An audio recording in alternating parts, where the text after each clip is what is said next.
Good morning students. आप सब कैसे हैं? आई होप सो आप सब बढ़िया होंगे। अकाउंटेंसी की क्लासेस रेगुलर सुन रहे होंगे और जो बच्चे रेगुलर नहीं सुन रहे, आई रिक्वेस्ट यू बेटा इसको रेगुलर सुनिए, ठीक है। अकाउंटेंसी सब्जेक्ट आपका इम्पोर्टेंट सब्जेक्ट है, कॉमर्स लाइन में हर फील्ड में काम आने वाला सब्जेक्ट है। तो और इंटरेस्टिंग भी उतना ही है, उतना ही लॉजिकल है, कुछ भी रटता नहीं है। एक बार समझ आता जाए तो आप कैसे क्वेश्चन सॉल्व कर लीजिए। लाइव सेशन में भी ज्यादा से ज्यादा स्टूडेंट्स ज्वाइन किया करिए, ठीक है। लाइव सेशन में भी हम नया टॉपिक उठाते हैं, डिस्कस करते हैं। मैंने लास्ट हमारे जो 2 लाइव सेशन हुए उसमें टॉपिक पढ़ाया था इंक्रीज डिक्रीज। जो न्यू स्टूडेंट्स ज्वाइन किया है जिन्होंने अभी रिसेंटली, बेटा आपको लिंक सेंड कर देते हैं पर्सनल नंबर पे, तो आप उस लिंक को ओपन किया कीजिए और वहां से वीडियोस को सीक्वेंस वाइज देखना स्टार्ट कर दीजिए। अब बात करते हैं, हमने जो हमारे जो पिछले लाइव सेशंस थे उसमें हमने एक टॉपिक किया था इंक्रीज डिक्रीज। फ्राइडे और मंडे में आपको ध्यान हुआ इंक्रीज डिक्रीज। आज हम उसी टॉपिक को एग्जाम्पल्स के साथ कैरी ऑन करने वाले हैं। आपकी बुक में एक क्वेश्चन भी है, वो क्वेश्चन भी करेंगे और कॉन्सेप्ट भी करेंगे, और आप देखोगे कि जो वो कॉन्सेप्ट है वो डेफिनेटली फॉलो हो रहा है, ठीक है।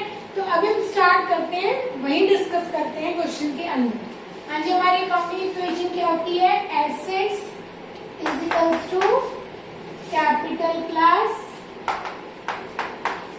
लायबिलिटी। अब मैं आपको एक चीज बताने वाली हूँ, चाहे आप वीडियो पॉज करके इसको क्रॉस वेरीफाई कर लीजिए, चेक कर लीजिए कि asset is equals to capital plus liability में ये इंक्रीज इज इक्वल्स टू, तो ये इंक्रीज ही होगा, प्लस इसमें कुछ नहीं होगा, ठीक है, 0। अगर ये इंक्रीज हो रहा है और ये 0 है तो ये इंक्रीज ही होगा। अगर ये इंक्रीज हो रहा है तो शायद ये दोनों का टोटल इंक्रीज हो रहा होगा। हो सकता है ये दोनों इंक्रीज हो रहे हो सकता है, मतलब ये 50-50 से 100 है। दूसरी चीज ये डिक्रीज हो रहा है तो ये डिक्रीज हो रहा होगा, ये डिक्रीज हो रहा है तो ये डिक्रीज हो रहा होगा, मतलब सामने सामने सेम इफेक्ट आएगा। इसको रहने देते हैं, चलिए ये मेन पहले इसी को समझते हैं। ये इंक्रीज तो ये भी इंक्रीज, ये इंक्रीज तो ये भी इंक्रीज, कभी भी ऑपोजिट साइड उल्टा इफेक्ट नहीं आएगा। ये डिक्रीज तो इधर की कोई एक साइड डिक्रीज। अब मान लीजिए ऐसा हो सकता है कि ये इंक्रीज हो रहा हो, ये डिक्रीज हो रहा हो, इधर कोई चेंज ना हो। जैसे स्टॉक परचेज कर लिया कैश में, हो सकता है ये डिक्रीज है, ये इंक्रीज है, इधर कोई इफेक्ट ना हो, ठीक है, हो सकता है। हो सकता है इधर कोई इफेक्ट ना हो, ये एक इंक्रीज एक डिक्रीज, या इधर कोई इफेक्ट ना हो, एक डिक्रीज एक इंक्रीज। ये सारे सिनेरियोज हो सकते हैं और हम अभी एग्जांपल के साथ देख लेना, पढ़ भी लेंगे और ऐसा हम करते भी आए हैं, ठीक है। ये इंक्रीज हो रही है साइड, तो ऑपोजिट साइड अगर इफेक्ट है तो इंक्रीज के साथ इंक्रीज होगा, डिक्रीज के साथ डिक्रीज होगा, दोनों में से कोई एक, ठीक है। और हो सकता है कि अगर सिर्फ इधर या सिर्फ इधर चेंज आ रहा है, एक साइड चेंज है तो एक ही साइड की एक आइटम इंक्रीज हो रही होगी, तो उसी एक साइड की दूसरी आइटम डिक्रीज हो रही होगी, ना कि दोनों इंक्रीज हो रही होगी, ठीक है। ये तो होता है इक्वेशन में। क्या नहीं होता? क्या नहीं होता? 2 चीजें नहीं होती। अगर मैं कहूँ इधर इंक्रीज और इधर डिक्रीज, ये नहीं होगा। इधर डिक्रीज और इधर इंक्रीज, ये नहीं होगा, मतलब ऑपोजिट नहीं होगा। या कह लीजिए एक ही साइड दोनों इंक्रीज और एक ही साइड दोनों डिक्रीज नहीं होगा, ठीक है। अब आप इसको क्वेश्चन नंबर है आपका, एग्जाम्पल नंबर है 8। अनसॉल्व्ड क्वेश्चन हम कंप्लीट कर चुके हैं from question number 1 to 27। Missing values रह रही हैं। सॉल्व क्वेश्चन में मैंने 9 से 15 आपको करवा दिए, 1 to 4 करवा दिए। आज हम क्वेश्चन नंबर 8 करने वाले हैं। क्वेश्चन नंबर 8 कहते हैं give an example for each of the following type of transactions. अब हम 8 ट्रांजेक्शन को ना इन 8 के अंदर फिल भी करेंगे कि इन 8 में से कौन सी ट्रांजेक्शन किसकी और इंडिकेशन करनी है, और फिर सामने इसकी एग्जाम्पल लिखेंगे। बुक में भी एग्जाम्पल दे रखी है, हम अगर उसके अलावा कोई एग्जाम्पल ध्यान आएगी तो वो एग्जाम्पल भी करेंगे। कहते give an example for each of the following types of transaction. सबसे पहले कहते हैं increase in one asset decrease in another asset. क्या कहा इन्होंने? Increase in one asset decrease in another asset. एक एसेट बढ़ रही है और दूसरी एसेट कम हो रही है, मतलब ये पहले वाला पॉइंट आ गया। इक्वेशन के अंदर 8 ट्रांजेक्शन है तो ये कौन सी आ गई? पहले वाली ट्रांजेक्शन आ गई है। Increase in one asset decrease in another asset. एक एसेट बढ़ रही है, एक एसेट कम हो रही है। ऐसा हो सकता है क्या? हाँ जी, जितना बढ़ेगा उतना कम होगा। इक्वेशन में इधर कोई चेंज नहीं आएगा, टोटल अमाउंट में इधर भी कोई चेंज नहीं आया, तो दोनों बैलेंस्ड है तो बैलेंस्ड ही रहेंगे। क्या एग्जाम्पल हो सकती है इसकी? फर्स्ट की एग्जाम्पल क्या हो सकती है? एसेट को इंक्रीज कीजिए और एक एसेट को डिक्रीज कीजिए। स्टॉक परचेज कर लिया, डेटर ने पेमेंट कर दी, फर्नीचर खरीद लिया, बिल्डिंग खरीद ली, बिल्डिंग सेल कर दी, जिससे आपकी एक एसेट बढ़ रही है, कम हो रही। तो हम एग्जाम्पल लिखते हैं, स्टॉक परचेज किया, स्टॉक परचेज। इन्होंने ये नहीं कहा कि फिक्स्ड एसेट बढ़ रही है और करंट एसेट कम हो रही है, इन्होंने कहा एक एसेट बढ़ रही है, एक एसेट कम हो रही है। स्टॉक परचेज किया तो क्या कहेंगे? कैश डिक्रीज हो गया प्लस स्टॉक इंक्रीज हो गया और इधर no change. Clear? First point सबको क्लियर? बुक में क्या दिया हुआ है वो भी देख लेते हैं। कहते purchase of furniture for cash. हाँ जी, फॉर कैश लिखना यहाँ भी जरूरी है क्योंकि क्रेडिट में करते हैं तो इक्वेशन ही चेंज हो जाएगी। For cash. क्या फर्नीचर फिट हो रहा है? ऑब्वियसली बात है, कैश कम हो जाएगा। यहाँ दूसरी एसेट कौन सी बढ़ रही होगी? फर्नीचर इंक्रीज हो रहा होगा। तो आपको कोशिश करनी है कि डिफरेंट नंबर ऑफ ट्रांजेक्शन, आपके कोई भी क्वेश्चन उठा लीजिए, 1 to 15 के आसपास, 17 के आसपास हमने वो करे थे इक्वेशन वाले क्वेश्चन अनसॉल्व में 12 से लेके, आई थिंक 12 से किए थे हमने, किए थे बेटा क्वेश्चन नंबर 13, 1 से लेके क्वेश्चन नंबर 17 तक हमने किए थे इक्वेशन के। तो उनमें अगर आप ये इंक्रीज डिक्रीज को चेक करना चाहते हो तो आप चेक कर सकते हो, कोई लिमिटेशन नहीं कि इसके लिए अलग टाइप का क्वेश्चन होगा। ठीक है, यहाँ एग्जाम्पल्स पूछिए, वहां आप उनको क्रॉस चेक कर सकते हो कि क्या इससे इन्हीं में कोई चेंज आ रहा है। चलिए आगे बढ़ते हैं। सेकेंड पॉइंट कहते हैं increase in asset, increase in liability. कौन सा है इनमें से? दोनों साइड इफेक्ट हो रही है। पहले बात तो 0-0 वाला तो होगा ही नहीं, दोनों साइड, ये वाला तो होने वाला नहीं है, दोनों साइड इफेक्ट हो रही है। Increase in asset, increase in liability. ये कैपिटल है, ये लायबिलिटी, ये डिक्रीज के पॉइंट है दोनों, ये इंक्रीज के। तो कहते हैं एक एसेट इंक्रीज हो रही है और एक लायबिलिटी इंक्रीज हो रही है। तो मैं ये कहूंगी कौन सा पॉइंट है?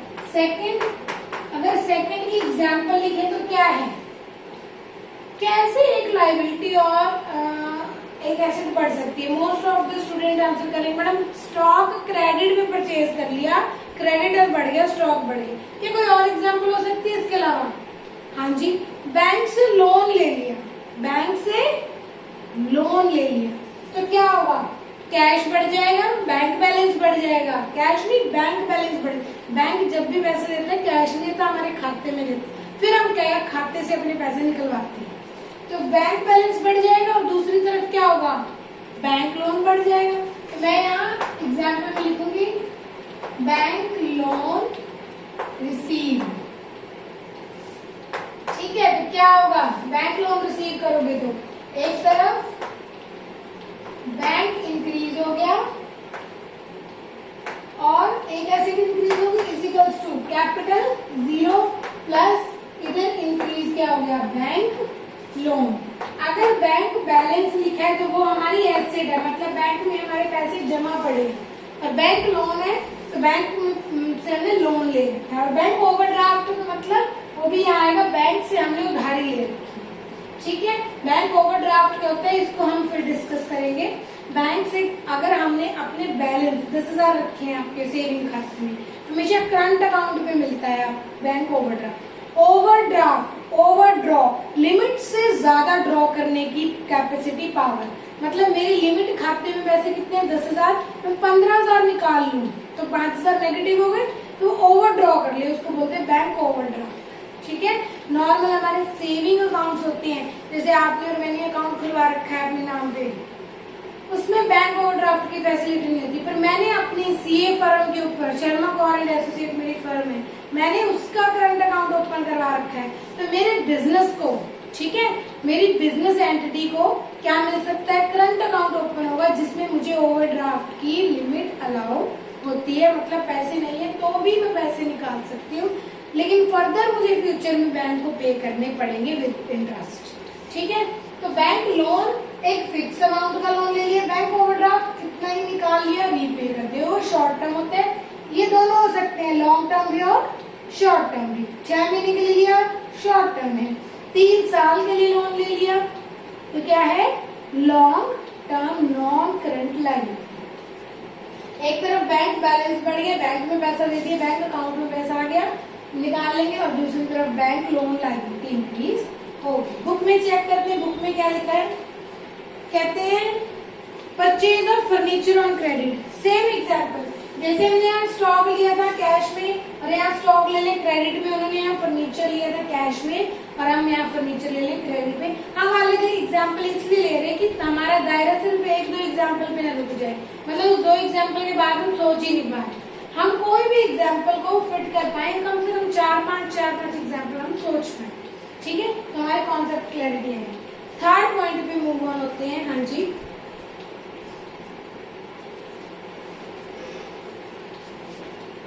कहते हैं increase in asset, increase in honours capital, honours capital, honours capital, ये वाला पॉइंट मिल गया थर्ड। कहते एसेट बढ़ रही है और साथ में क्या बढ़ रहा है, ऑनर का पैसा बढ़ रहा है, लायबिलिटी नहीं बढ़ रही, मतलब मैं यहाँ इक्वल्स टू लगा के यहाँ इधर तो 0 लिख दूं, इधर तो 0 लिख दूं। अब इसकी तो बहुत सारी एग्जाम्पल है, सबसे आसान, बढ़ रही है, एडिशनल कैपिटल लिया है, कैपिटल बढ़ जाएगी, कैश बढ़ जाएगा, एडिशनल कैपिटल है, घर से स्टॉक ले आया, एडिशनल कैपिटल बढ़ जाएगी और स्टॉक बढ़, घर से फर्नीचर ले आया, ठीक है। इसके अलावा कोई, इसके अलावा जितनी इनकम्स हैं, जितनी इनकम्स है, रेंट रिसीव हुआ, कैश बढ़ गया, रेंट इनकम से कैपिटल बढ़ गई, रेंट रिसीवेबल है, एक्रूड इनकम है, एसेट बढ़ गई, कैपिटल बढ़ गई। ठीक है, जितनी इनकम रिसीव हो रही है, जितनी इनकम ड्यू हो रही है, जितना वो सामान घर से ला रहा है, सब उसकी कैपिटल और दूसरी तरफ एसेट्स को बढ़ाता है। इसके अलावा हाँ जी, यही एग्जाम्पल्स होती है। अब इसमें कितने एग्जाम्पल ले लो, कॉन्सेप्ट समझ आ गया। इधर इनकम आ रही है और इधर बदले में कैश बढ़ रहा है, यहाँ एक्रूड इनकम बढ़ रही है, इधर एडिशनल कैपिटल आ रही है, बदले में घर से एसेट ला रहा है। तो अब कितने ही एग्जाम्पल्स लिख सकते हो। हम 2 एग्जाम्पल लिख लेते हैं, जैसे मान लीजिए रेंट रिसीव्ड, या कह लीजिए एडिशनल कैपिटल, एडिशनल कैपिटल, ठीक है, एडिशनल कैपिटल आया या रेंट रिसीव हुआ, दोनों से क्या होगी, इनकम बढ़ेगी। मैं इसको कंप्यूटर कर लेती हूँ, इससे क्या होगी, रेंट से कैपिटल बढ़ेगी, रेंट रिसीव हुआ, इनकम है, ठीक है, कैपिटल इंक्रीज होगी, इनकम है, और दूसरी तरफ क्या होगा, कैश इंक्रीज होगा। ठीक है, क्लियर। हाँ जी, बुक में चेक करते हैं क्या दिया है, बुक में दूसरी एग्जांपल दी है, कहते हैं capital introduced by proprietor, first time business में कैपिटल लेके आया, जो एडिशनल कैपिटल लेके आया, increase in cash, increase in capital. चलिए आगे चलते हैं। आई होप सो आपको कॉन्सेप्ट समझ आने लग गया है, ये जो इक्वेशन पढ़ रहे हैं ये कैसे काम करती है। Fourth, decrease in asset, decrease in liability. अभी तक हम जितना भी काम कर रहे हैं, ये वाला जो था ये तो आपको एक ही साइड था, पर ये दोनों सामने सामने था। सामने सामने क्या था, इंक्रीज का कॉन्सेप्ट था, यहाँ इंक्रीज है, यहाँ इन दोनों में से एक में इंक्रीज था। अब बात करते हैं डिक्रीज, यहाँ डिक्रीज है तो यहाँ इन दोनों में से एक में डिक्रीज है। पहले कौन सा पढ़ रहे हैं, कहते हैं decrease in asset, decrease in liability. Liability कौन सा कॉन्सेप्ट है, ये। तो फोर्थ पॉइंट ये हो गया आपका। फोर्थ को आगे कह रहे, आपको सीक्वेंस से करना है क्वेश्चन 1 2 3 4। ये मैंने आपको कॉन्सेप्ट से लिंक कर रही हूँ कि हाँ देखो यही चीज आ गई है यहाँ पे, ठीक है। हाँ जी, तो decrease in asset, decrease in liability, तो कैपिटल को जीरो कर देते हैं पहले। तो कैसे कैपिटल, कैसे आपकी लायबिलिटी डिक्रीज होती है? जब उसको पे ऑफ कर दोगे, बैंक लोन रीपे कर दिया, क्रेडिटर को पेमेंट कर दी, आउटस्टैंडिंग एक्सपेंस पे कर दिया, इन सब से क्या होगा? कैश कम होगा और साथ में क्या होगी? लायबिलिटी कम हो जाएगी, ठीक है। कोई भी लायबिलिटी को आप पे ऑफ कर दोगे तो कैश कम हो जाएगा, एसेट कम हो जाएगी और बदले में लायबिलिटी कम हो जाएगी। जैसे मैं यहाँ कहती हूँ क्रेडिटर पेड, क्रेडिटर पेड या बिल्स पेबल पेड या आउटस्टैंडिंग रेंट पेड, तो क्या होगा यहाँ पे? क्रेडिटर कम हो जाएंगे, ठीक है, क्रेडिटर कम हो गए और बदले में यहाँ कैश आपकी एसेट कम हो। क्लियर? बुक में चेक करते हैं क्या एग्जांपल दी है। कहते पेमेंट टू क्रेडिटर, ये तो सेम हो गया तो हम चेंज कर लेते हैं क्योंकि सेम नहीं करना हमें। हम क्या कहेंगे? क्रेडिटर पे नहीं कर रहे, अब हम आउटस्टैंडिंग रेंट पेड, कोई आउटस्टैंडिंग रेंट था लायबिलिटी, वो पे किया हमने तो कैश कम हो गया और इधर आउटस्टैंडिंग रेंट कम हो गया। या बैंक लोन भी कर सकते हो आप, बैंक लोन लिया था ना ऊपर, यहाँ पे कर दिया। क्लियर? यहाँ तक 4 पॉइंट हो गए हैं हमारे। 5th पॉइंट पे चलते हैं। 5th पॉइंट क्या कहता है? अब डिक्रीज इन एसेट तो होगा पर अब कैश कैपिटल लायबिलिटी की जगह क्या आ जाएगा? कैपिटल।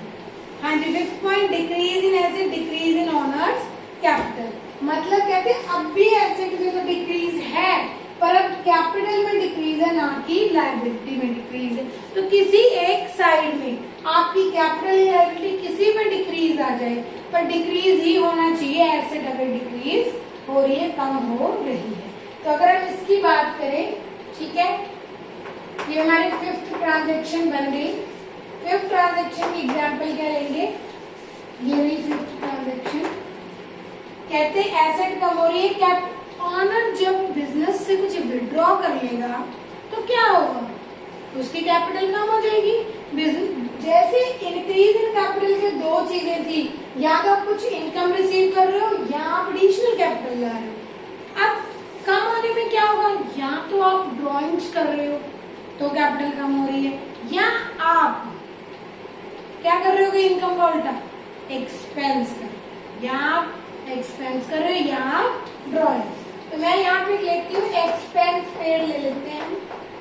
ड्रॉइंग्स तो इन्होंने बुक वालों ने दे रखा होगा, तो आपकी क्या होगी? यहाँ एक्सपेंस पे करने से कैश डिक्रीज हो गया, इजिकल्स टू कैपिटल में क्या माना जाएगा? एक्सपेंस से कैपिटल, एक्सपेंस हो गया, रेंट कम कर देते हैं, रेंट पेड हो गया तो एक्सपेंस कम हो गया, प्लस आउटसाइड लायबिलिटी इज 0, ठीक है। तो बुक वाला ने दूसरे से चेंज कर रखा है, ड्राइंग से कम कर रखी है कैपिटल, हमने एक्सपेंस से कम कर दी। दोनों केस में बदले में जो एसेट जाएगी, पेमेंट में कैश आएगा और ड्राइंग्स में जो घर ले जाएगा वो furniture, fix asset, stock, cash, जो भी वो घर ले जाएगा, बैंक बैलेंस में चेक ले जाएगा, वो एसेट को हम कम कर देंगे। Clear? 5 adjustments clear. And 6th adjustment पे आते हैं हम। कहते हैं decrease in liabilities, increase in honours capital.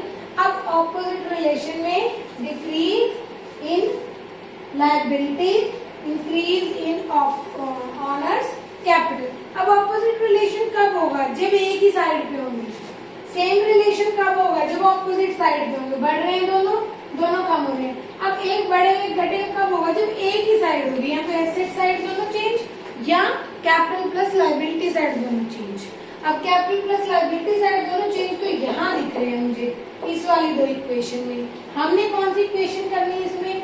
Decrease in liability, liability कम हो रही है और कैपिटल इंक्रीज हो रही है। ये हमारी 6th इक्वेशन है।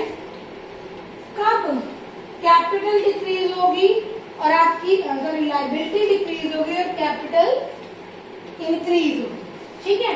कैपिटल इंक्रीज होती है, दो ही चीजों से होती है, इनकम से या एडिशनल से। पर इनकम या एडिशनल से कैपिटल जो इंक्रीज होती है बदले में कैश या एसेट आ रहे होते हैं। अब लायबिलिटी कैसे डिक्रीज हो जाएगी? अब ध्यान से सोचना, मैंने लाइव सेशन में भी ये चीज पूछी पूछी थी कि आपको मुझे व्हाट्सएप पे भेजना है, आई थिंक आपको ऑडिबल नहीं था या आपको आंसर नहीं मिला या बुक के आंसर के अलावा आंसर नहीं मिला, ठीक है, आपको बुक की हेल्प नहीं मिली, जो भी रीजन था। तो अगर हम बात करें इस पॉइंट की, तो यहाँ पे क्या कहा है, decrease in liability increase in capital, capital बढ़ेगी अगर ऑनर कुछ देगा बिजनेस को, ये ध्यान रखना हमेशा। कैपिटल कब बढ़ेगी, ऑनर अगर बिजनेस को कुछ देगा, एडिशनल कैपिटल, या बिजनेस के अंदर कोई इनकम हो रही होगी, जहाँ बिजनेस के अंदर कोई प्रॉफिट या इनकम हो रही होगी तभी कैपिटल इंक्रीज होगी। अब जो वो दे रहा है या तो वो कैश दे रहा है, या ऐसा भी तो हो सकता है कि बिजनेस के आउटस्टैंडिंग खर्चे या बिजनेस की लायबिलिटीज को ऑनर पे करते हैं। अब देखो, मैंने आपको एक तो पैसा दिया 1 लाख रुपए, वो क्या हो गया, मैंने कहा आप बिजनेस हो, मैं ऑनर हूँ, मैंने 1 लाख दिया, मेरी कैपिटल बढ़ गई। अब ऐसा भी तो हो सकता है आप 1 लाख अपने क्रेडिटर को दे दो आगे वही मेरे से पकड़ के।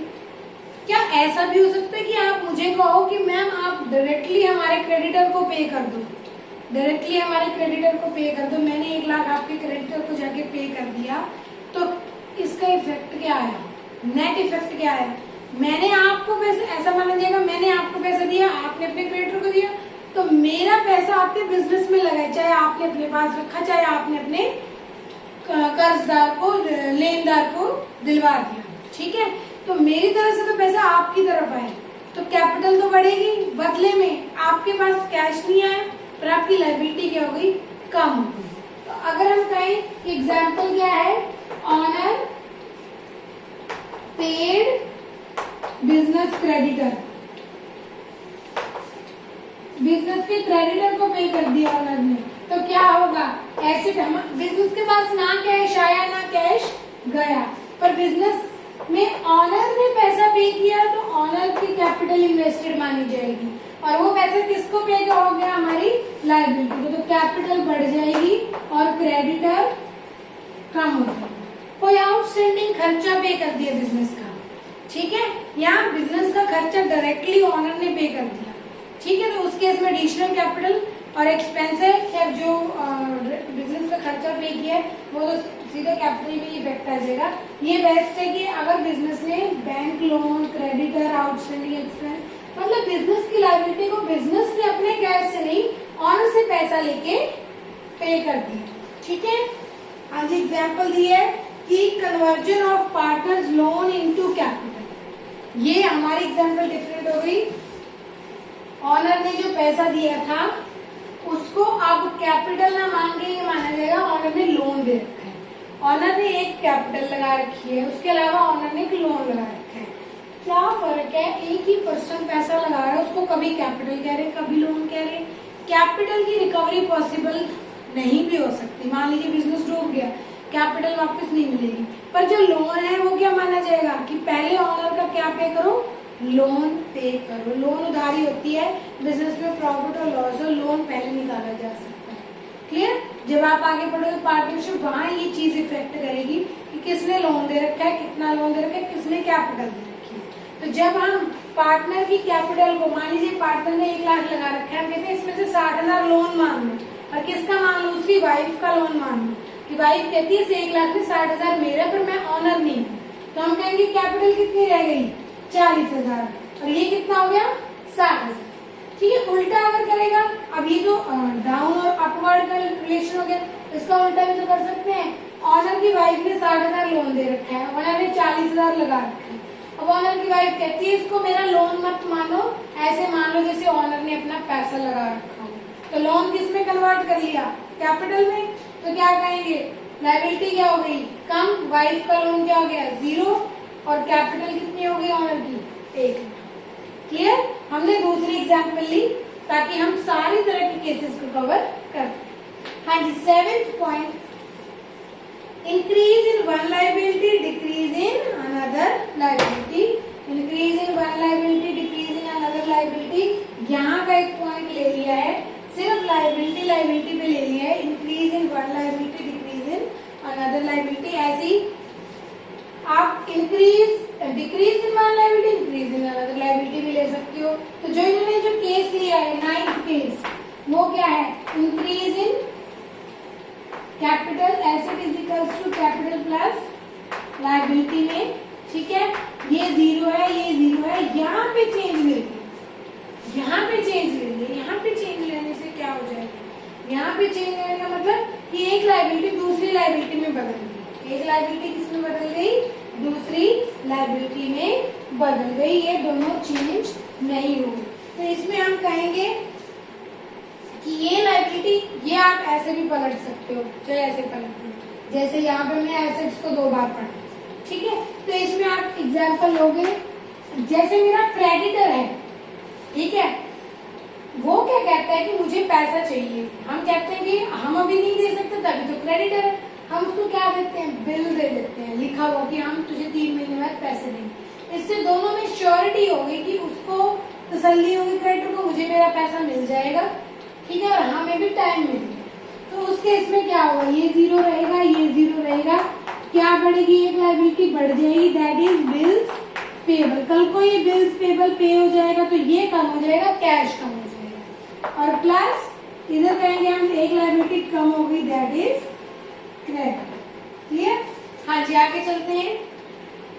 कहते हैं increase in liability decrease in honours capital, increase in liability decrease in honours capital, ये आपकी 8th ट्रांजेक्शन होगी, ठीक है। इसकी एग्जांपल लेते हैं अगर हम 8th ट्रांजेक्शन की, ये 0 है इजिकल्स टू एक लायबिलिटी आपकी बढ़ रही है और कैपिटल, ऑनर की कैपिटल कम हो रही है। अब ये कैसे हो, ऑनर की कैपिटल किससे कम होती है भाई, कोई एक्सपेंस से या ड्रॉइंग से। अब एक्सपेंस या ड्रॉइंग दोनों कैश को कम कर रहे हैं, ठीक है, पर ऐसा भी हो सकता है कि कोई एक्सपेंस हुआ पर वो पे नहीं हुआ, आउटस्टैंडिंग रह गया, तो मैं कहूंगी एग्जांपल क्या है इसकी, रेंट आउटस्टैंडिंग। अब इसमें आपको ऐसे लिखने बैठोगे शायद दिक्कत आए, जैसे वीडियो में एक एक एग्जांपल करवा रही हूँ, आप एक एक एग्जांपल को पॉज करके नोट करेंगे, ठीक है। रेंट आउटस्टैंडिंग में क्या हुआ, एक तरफ कैपिटल डिक्रीज हो गई, किससे, रेंट एक्सपेंस से, दूसरी तरफ एक आउटस्टैंडिंग रेंट नाम की लायबिलिटी इंक्रीज होगी, ठीक है, क्लियर।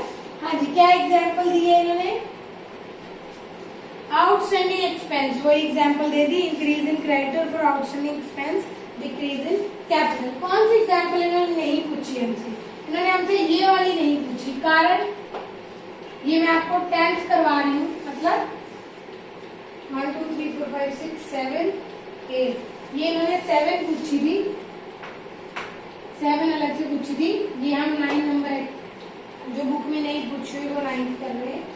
हाँ जी, क्या है, क्या पूछा है कि एक एसेट गिर गई दूसरी बढ़ गई, ये बिल्कुल वैसे नहीं है कि एक एसेट बढ़ गई दूसरी गिर गई, या दूसरी बढ़ गई एक गिर गई, एक ही बात है, एक एसेट, कोई भी एक एसेट बढ़ गई, ये इससे जैसा नहीं हो कैसे ही इसमें भी ऐसा होगा। अब इसमें हम उल्टा बोल देंगे, स्टॉक बढ़ रहा है कैश कम हो रहा है, ठीक है, स्टॉक बढ़ रहा है कैश कम हो रहा है। ऐसे तो इसका भी बन सकता है, एक एसेट लायबिलिटी बढ़ रही है दूसरी कम हो रही है, उल्टा बोल दो, एक लायबिलिटी कम हो रही है दूसरी बढ़ रही है, ठीक है। एक ही चीज में चेंज है तो सामने, अगर एक ही चीज में चेंज है और सामने कोई चेंज है तो उसकी एग्जाम्पल सेम आ सकती है, इसकी एग्जाम्पल सेम हो गई, इसकी भी एक और, ठीक है, क्लियर है सबको।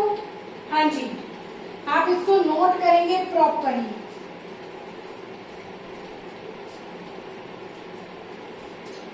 तो हमने अपने जो 2 टॉपिक थे, interest on drawing, interest on capital, और ये इंक्रीज डिक्रीज, इनको कवर कर लिया है। अब हम नेक्स्ट क्लास में मिसिंग फिगर के क्वेश्चंस करेंगे, उसके बाद इस चैप्टर की रिवीजन करेंगे। इस मंथ एंड तक हमारा ऑलमोस्ट ये चैप्टर हो जाएगा। रिवीजन के बाद आपके नेक्स्ट टेस्ट में इसी चैप्टर का टेस्ट होगा, तो आप इस चैप्टर की वीडियो जरूर सुन लीजिए।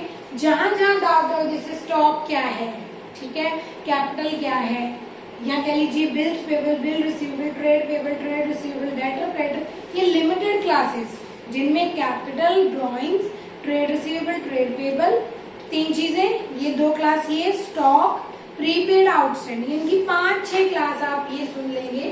सेकेंड चैप्टर ये 5-6 क्लास, पहली आपकी 15 क्लासेस में, तो आपका काम हो जाएगा इस चैप्टर को, अगर नए सिरे से कोई पढ़ रहा है और ये चैप्टर का टेस्ट देना चाहता है। क्लियर बेटा? प्रॉपरली नोट करना है, ठीक है। आई होप सो आपको इस सेशन समझ आया होगा। कोई डाउट है तो आप मुझे बता सकते हैं, ठीक है बेटा। Have a nice day, thank you.